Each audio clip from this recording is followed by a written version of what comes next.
Thank you very much for that wonderful introduction. An overused but helpful expression here is those who do not learn from history are doomed to repeat it. And today I'm going to take you back 8 years and to walk with you to the present, stopping along the way to visit various landmarks in what I'll call the encryption and law enforcement access landscape. So think of me as your guide on a whirlwind tour, and find a comfortable seat and let's get started. Most journeys begin with a map, but we'll start with a picture.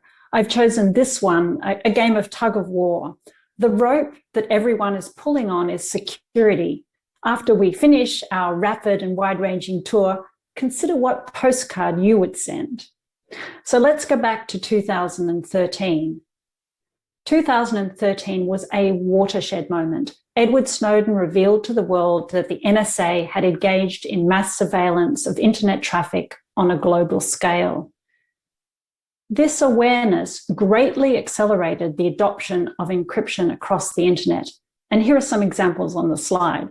It's really hard to believe today that HTTPS was an option, not the only way to send and receive your emails via your webmail provider, and that encryption was not automatically switched on by smartphones. It's also when we saw an upsurge in the use of end-to-end encrypted messaging apps such as Signal and Telegram. Note, I did not say WhatsApp. In May 2014, also as a response, the Internet Engineering Task Force, the IETF, published RFC 7258. Importantly, this also made it very clear that an attack is an attack, regardless of motivation. So later that year, the Internet Architecture Board also issued a statement on internet confidentiality, which specified that encryption should be the norm for internet traffic. And this statement has been endorsed by the Internet Society Board of Trustees. 2014 is also the year that we see the rise of the growing dark argument. The then FBI Director James Comey described it as, "We have the legal authority to intercept and access, but we often lack the technical ability to do so." However, this so-called growing dark argument was countered by, well, that's because you've been staring at the sun. The point being that law enforcement in the digital era has unprecedented access to information, including open source intelligence, social media interactions, communications metadata, and often very sophisticated traffic and data analysis tools. In 2014 and 2015, some people start talking about needing keys or some other backdoor for law enforcement. Of course, this is not the first time, as we all know from the crypto wars before. However, given the renewed interest in this time in the idea, a group of very distinguished computer scientists and cryptographers came together and published a seminal paper, Keys Under Doormats, Mandating Insecurity by Requiring Government Access to All Data and Communications. Quite a long title. The paper concluded that access will open doors through which criminals and malicious nation states can attack the very individuals law enforcement seeks to defend. So in other words, you can have a system that is secure by design or one with backdoors, not both. We saw more technical voices, such as the W3C and Morg, adding their support to this paper and their support to the use of end-to-end encryption, and they also highlighted the dangers of pursuing exceptional access. This is also the time that we saw the Secure the Internet initiative emerge. It's an open letter to governments that's been signed by organizations, companies, and individuals, asking them to support encryption and to reject policies that would either prevent or undermine the use of strong encryption. It sets out 5 clear principles, which you can see on the slide. This letter is endorsed by the Internet Society and the Brazilian chapter, among others. Then in 2016, something happened that was happening in the background comes forward publicly as an alternative. In a joint statement, ANISA and Europol recognized that solutions that intentionally weaken the technical protection mechanisms to provide support for law enforcement intrinsically weaken the protection against criminals as well. So they propose collecting and sharing best practices to circumvent encryption that are already in use.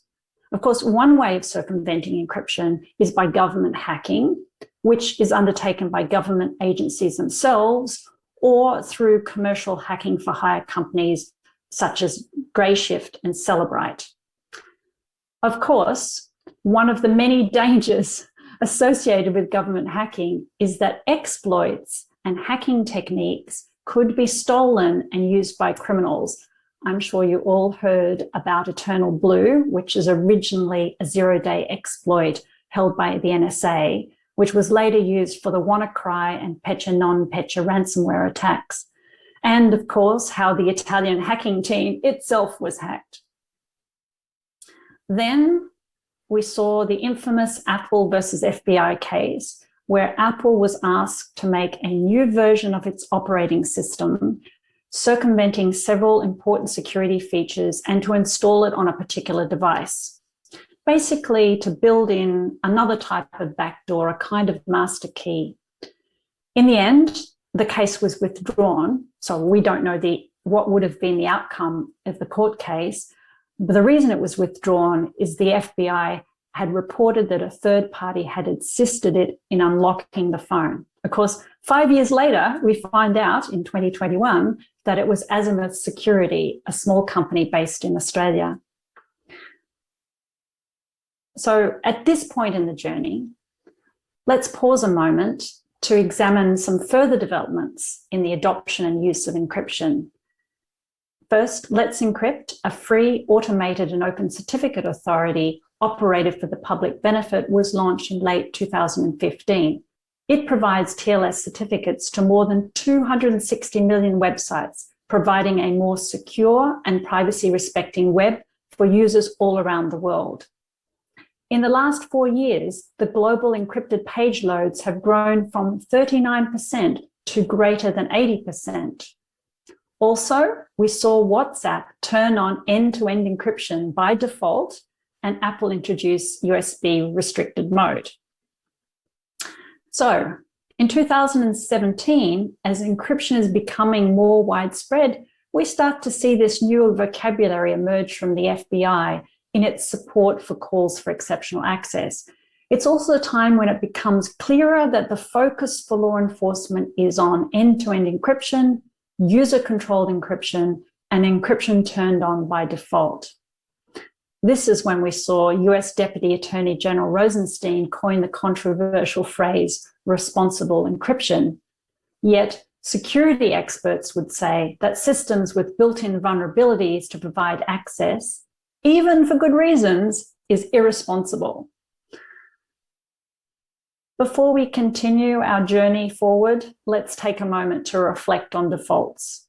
Is encryption turned on or not, and why the default matters? Users are notorious for defaulting to the default. If we want to protect users and their data, encryption should be on by default, not an optional extra that they need to find and turn on. Compare these two cases on the slide, one where the privacy protection was on and one where it could be turned on. So, moving forward to 2018, we see the rise of the technical capability notice, with Australia following the UK. Plus, we see a coordinated approach among the 5 countries' intelligence alliance. So, in a communiqué, the alliance said they have no interest or intention to weaken encryption, and they agreed to a set of principles. But at the same time, they encourage ICT providers to voluntarily provide access and said, if they don't, they might pursue technological, enforcement, legislative, or other measures to make it happen. So the UK was the first with the power to issue technical capability notices, but it was quickly followed by Australia, which has received the bulk of the attention regarding its law, otherwise known as TOLA. In simple terms, a technical capability notice is a notice requiring a service provider to have the technical means to hand over decrypted content when needed by law enforcement. And as far as we know, but of course we may not know because of the secrecy provisions, these powers haven't actually been used yet. The legislation in Australia received a lot of criticism from cryptographers and other security experts because of the dangers to security. But it was also criticised by the security industry for the likely impact it would have on them. And some of the issues that were raised at the time were the challenges of legal uncertainty, the impact on their customers' buying decisions, the risk of diminished trust in security products, and consequences for tech export markets, jobs, and innovation. If we turn to the economic cost of exceptional access, just this month, the Internet Society released a report that was undertaken by Law and Economics Consulting Services, otherwise known as LECA, examining the potential economic impact of the Australian law. The researchers found that the biggest threat that the law poses is to trust in digital services, including the internet. And one business they interviewed as part of the study estimated that the cost of TOLA in terms of damage to trust in its brand could be as high as $1 billion Australian dollars in current and forecast sales. The US has also tried to achieve the same outcome as the UK and Australia, but using existing law, namely through the All Writs Act, as we saw in the San Bernardino case mentioned earlier. Okay, moving forward to 2019, we have ghosts, terrorists, children, and intermediary liability all in the mix. In December 2018, just as the year was ending, India proposed changes to its intermediary rules that would make intermediaries' immunity from liability conditional on satisfying certain requirements, for example, monitoring content and providing message traceability. The resounding response from computer security and cryptography experts was that this would limit the use of end-to-end encryption and encourage others to weaken existing security measures. At the time, a major concern for India was the spread of misinformation across WhatsApp that was used by an estimated 400 million users. But it's also relevant to note that in March of 2019, Facebook signaled that it was going to extend end-to-end encryption across its services, a very big change for that social media provider. But taking a different approach, the UK GCHQ proposed the idea of adding a ghost user to end-to-end encrypted communications. In other words, adding a covert and silent observer. The response from security experts, tech companies, civil society, and others was to urge the GCHQ and anyone else who might be contemplating the idea to abandon it. In summary, their concern was that it would introduce potential unintentional vulnerabilities, increase risks that communication systems could be abused or misused, and mean that users cannot trust that their communications are secure.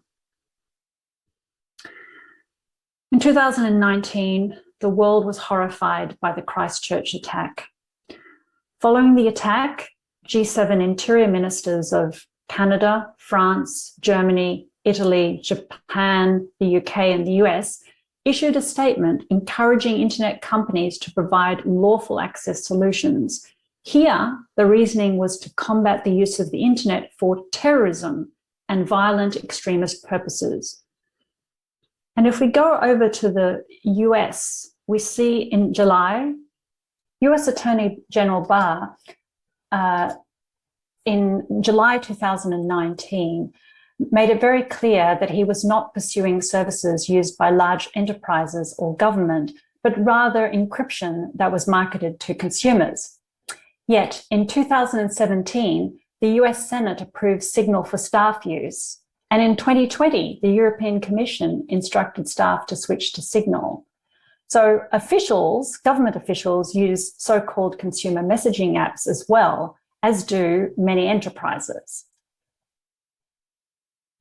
In October 2020, officials from the UK, the US, and Australia, citing the spread of child exploitation material, described encryption as lawless spaces and asked companies such as Facebook to remove or delay deployment of end-to-end encryption on their systems. Okay, and the response from security researchers and others was that this request would endanger the security and privacy of billions of internet users around the world. Meanwhile, if we go across to Kazakhstan, in 2019 and 20, the government tried to introduce the ability to examine the content of encrypted web traffic by getting users to install a root certificate on their devices. It's a classic machine-in-the-middle attack, and major browsers, concerned about the risk to security and privacy, responded by banning, in other words, invalidating those certificates. So we're getting closer to the present. We go to 2020. In the US, we see a proposed law focused on the goal of protecting children, known as the Earn It Act, and it was put forward. This would require internet intermediaries, such as social media platforms and messaging apps, to earn their Section 230 immunity from liability. It was a similar idea to what India had proposed, in effect, to compel companies to provide technical access by making their immunity from liability conditional on satisfying those requirements. If such a law were to go ahead, many companies may feel compelled directly or indirectly to build in exceptional access mechanisms, backdoors in other words, or deploy weaker encryption, or not to deploy end-to-end encryption, thereby making everyone in society more vulnerable to privacy, cybersecurity, and other risks. And Signal, which we know is an end-to-end messaging, encrypted messaging app based in the US, signaled that it would leave the US market if the Earn It Act were to pass. And still, the FBI continued its call for tech companies to have the technical capability to provide access to the content of encrypted data. Then if we go to October in 2020, we see the 5 countries intelligence alliance again, but this time with India and Japan issuing a statement in support of strong encryption, but they called for technology companies to enable law enforcement access to content in a readable and usable format where an authorization is lawfully issued, is necessary and proportionate, and is subject to strong safeguards and oversight. These are important safeguards, but remember, legal processes do not fix security vulnerabilities. I haven't mentioned Brazil yet, but as you will all know, some years ago, there were a flurry of cases where ISPs were ordered to block WhatsApp because Facebook declined to hand over the requested content. 2 cases are still pending in the Supreme Court. And more recently, in the context of the draft disinformation bill, the idea of traceability has come under discussion with loud and large public opposition. Your local experts in this meeting, including my colleague Diego, will be able to provide more details in the discussion later. Moving to Europe now, in late 2020 and early this year, the European Union has joined the push for law enforcement access, indicating through various documents that you see on the slide that it would be pursuing policy and legislative solutions. Our Portuguese chapter led an open letter to respond to this approach in April. They highlighted the dangers of weakening encryption, of undermining public confidence, and the potential consequences for an economy which is strongly based on digital transactions. I encourage you to read it later if you haven't seen it already. Then, after over a year, METI in India released the anticipated newly revised intermediary rules with some modifications with what they call a due diligence approach to liability, plus a requirement that significant social media intermediaries must be able to identify the first originator of a message. However, these rules are currently the subject of several court challenges, so watch this space. Now, here's an example of the premise that bad ideas never really go away. Remember, we talked about the mandated machine in the middle approach that was tried in Kazakhstan? Well, this year Mauritius floated the same idea to be able to segregate and decrypt also social media traffic. And yet another example of a bad idea coming forward again, key escrow for mobile applications. It's probably also a useful time now to mention that just as Brazil tried the approach of blocking WhatsApp, Russia also tried to block an end-to-end encrypted messaging app, this time Telegram. Then in May this year, the UK released a draft online safety bill, which applies a duty of care approach. And there are serious concerns that encryption, especially end-to-end encryption, may be incompatible with the bill's requirements. As my colleague said in a blog post last year, there's no duty of care without strong encryption. And this bill is currently under public consultation. So again, watch this space. And of course, most recently, we saw the news of Operation Ironside, where law enforcement put insecure, compromised devices in the hands of criminals. In principle, pretty much the same approach taken with crypto AG, though in that case, the target was not criminals, but rather other governments, and Brazil, if I'm not mistaken. So before we finish our very rapid tour, let's remind ourselves how the landscape has evolved since 2013. So first we saw proponents of exceptional access asking for the equivalent of a hotel master key. Then, no, I want you, the service provider, to have the key. And then, oh, I don't care how you do it, just give me access. And at the same time, some were pursuing a path of hacking into devices and services. Then they said, I don't want to break the encryption, and don't worry, they're only consumer products. And there was also the ask, I want to trace where the messages come from to address viral misinformation, and the idea of adding a ghost user to those same apps to be able to listen in on terrorists. There are also moves towards, if you don't do X, you might lose your immunity from liability, which could drive companies to engage in message scanning before encryption, or not even to deploy end-to-end encryption at all. Criminals like built-in backdoors. It gives them another way to steal personal data, government secrets, intellectual property, and other valuable information. We shouldn't help them by requiring or even encouraging companies to weaken the security of their systems. Instead, we should be making it harder for them by strengthening the security of those systems. And if there are backdoors in commonly used services, criminals will shift to black market options or simply build their own. So that brings us to the end of our very quick tour. Thank you. I'm looking forward to the discussion.